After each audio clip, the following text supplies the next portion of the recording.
Osogbo sacred grove. It's a grove of importance to the Osogbo people. It's about 75 hectares of rainforest, tropical rainforest area, with about 47 hectares of buffer zone. It is the traditional home of the Osogbo people. This site has always been popular because of the Osogbo Festival, which is an annual event, August every year. So people come, a lot of people from all over the world. But since we started trying to put this on the World Heritage list, there has been a lot of publicity. We have made the government to be interested, both the state government, the federal government, and the locals have become curious because they see a lot of groups of people coming here for one thing or the other. And that has made them to appreciate what they had. And this is a site that the world must know about because of its uniqueness. It's one of its kind, and we don't want to keep it to ourselves. We want to share it with the world.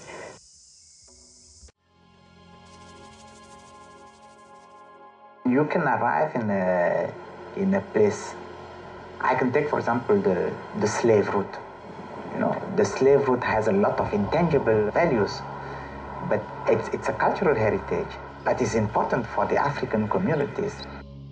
We consider as cultural heritage because, as I said, it forms part of the suffering of the African people, and we are not celebrating this when we are talking about slaves, when we are talking about these sites. It's a method of reflecting of what has happened, and we cannot deny that this now forms part of our heritage, although most of this building, most of these things which are related to slavery had been brought to Africa. It was not part of our heritage, but being now introduced or being now forms the form of suffering of this. It really forms part of our dairy heritage, and we cannot deny it. Such sites remind people of what they went through in the past. So I think that's why we are still also talking about them. When they bring back bad memories, but you cannot wipe them out from history. They are part of our history. For every bad thing, something good must come out of it. These people went through a lot of problems, being misled, being taken away from their homelands. But when you remember these places, maybe it will put off people who are interested into going into slavery to stop it. Societies without memory really are not sustainable.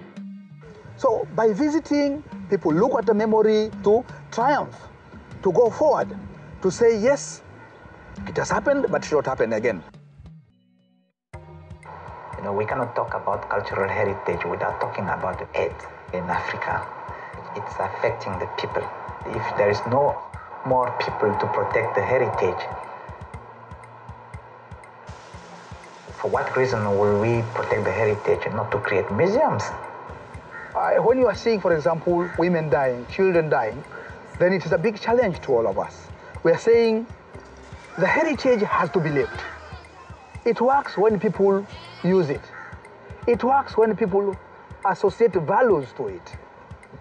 When people begin to die, then it means it is a heritage about death, of mourning.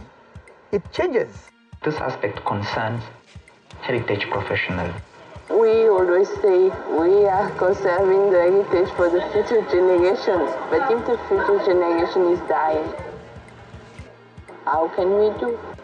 It's on the daily life of the people that people are suffering from AIDS. It's something which we had to fight, which is different from the sites, which is different from all these buildings, although they form suffering of the African people. This one is the epidemic which we are fighting about to prevent it, because otherwise it will be whipping our country. As a cultural manager, I would think our roles generally should be more of education and more of telling people to go back to their roots.